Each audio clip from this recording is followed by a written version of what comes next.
programs are useless without data. And so what we need to focus on is data to make any programming that we do worth doing. And that means we need to manipulate data in various ways, recognize patterns, exploit patterns, and come up with interesting conclusions based on what we see in the data. And the first task that we might need to do with data is just count. And counting is a very, very important part of computing, and so we need to make it easier. Counting seems pretty easy. 1, 2, 3, 4, 5, 6. Yeah. What's so hard about that? Okay, how many jelly beans are there? And I really can't think of a decent way to find out exactly how many jelly beans there are in here, except by pouring them out of the bag and counting them one by one, which is actually a pretty complicated task.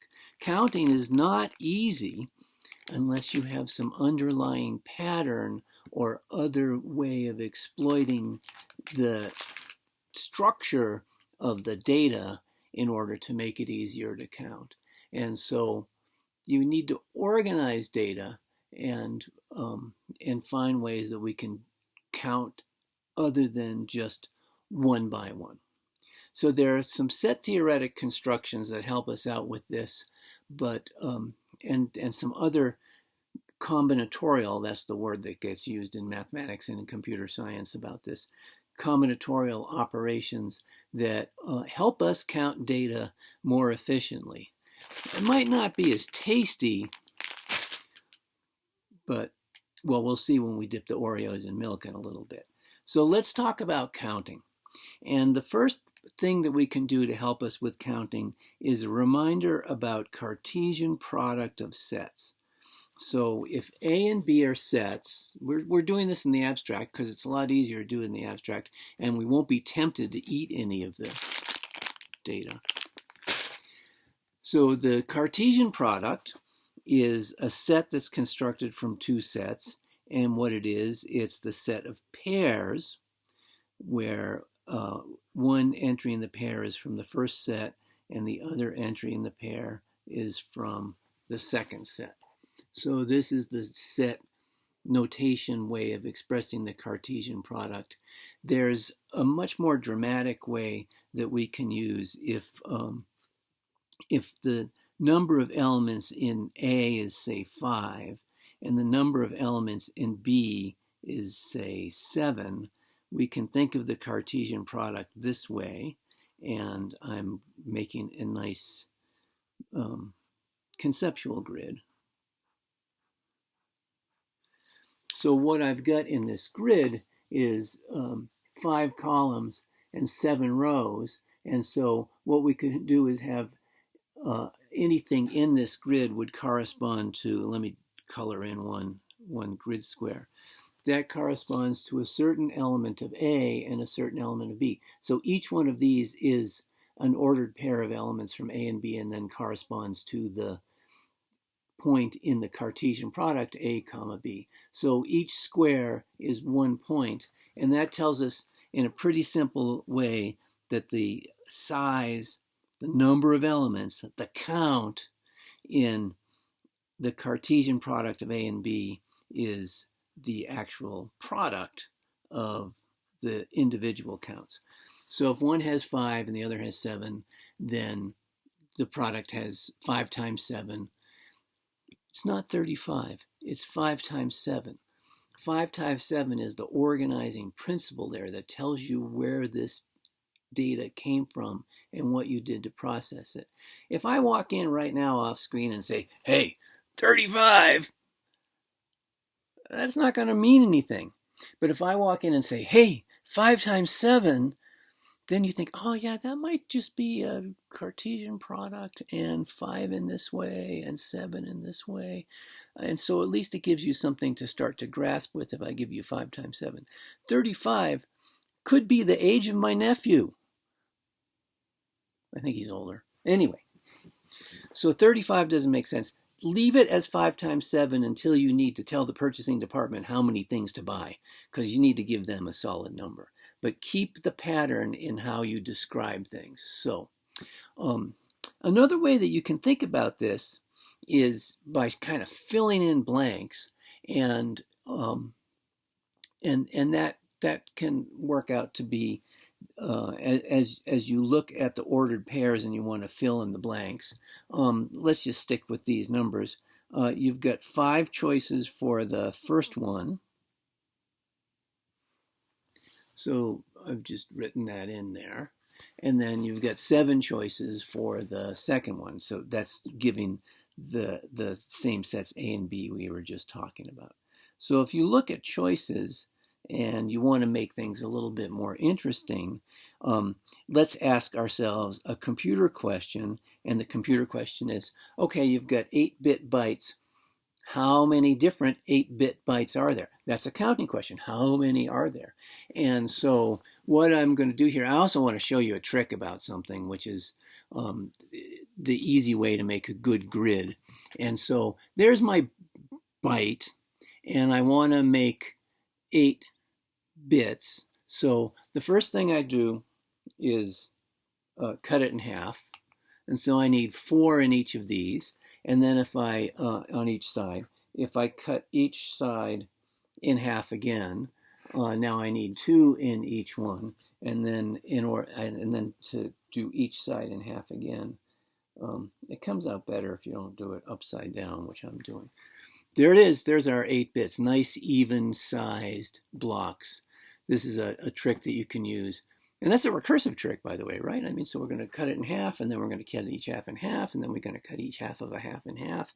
So there's some recursion in there as well. Anyway, there are the 8 bits. And if we think about choices, we can either have a 0 or a 1 in each box. So we have 2 choices for what's in the first box.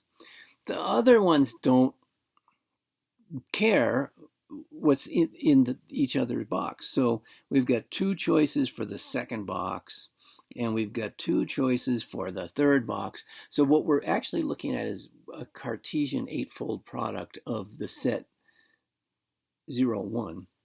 Anyway, you get 2 times 2 times 2. You count up how many of these things you've done. That's what exponents are for. So you've got 2 to the 8th choices. Not 256, 2 to the 8th. 2 to the 8th tells you where it comes from. Okay, so let's move on to another situation where you're making choices like we just did, but we're going to make subsequent choices. And so we're going to choose one thing and then choose another. And we're going to do this in a way that the order doesn't matter. And so since it seems to be snack time, I thought what I would do is get myself some Oreos and some milk, and call me crazy, I'm going to dip the Oreos in the milk.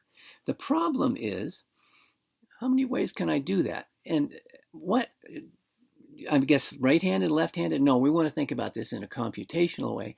And the computational way is this, for our purposes today, there are 2 kinds of Oreos.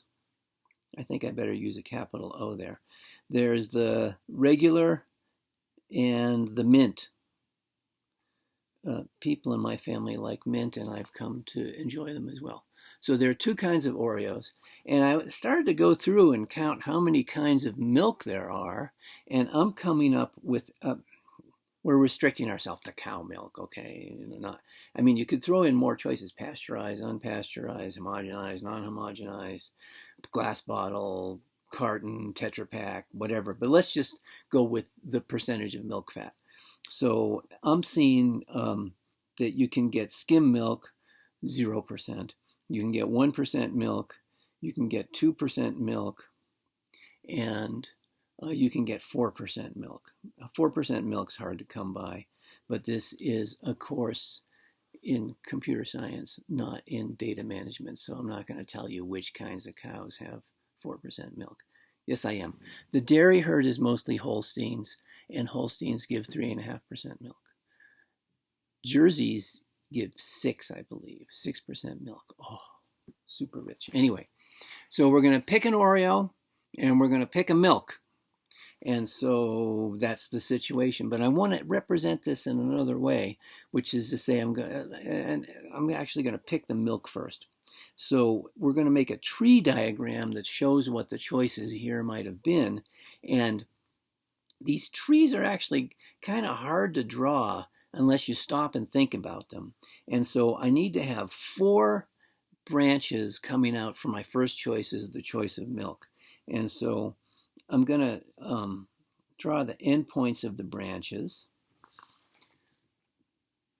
And then I'll make a labeled edge from the root to each branch, and I'm going to label them as 0, 1, 2, and 4.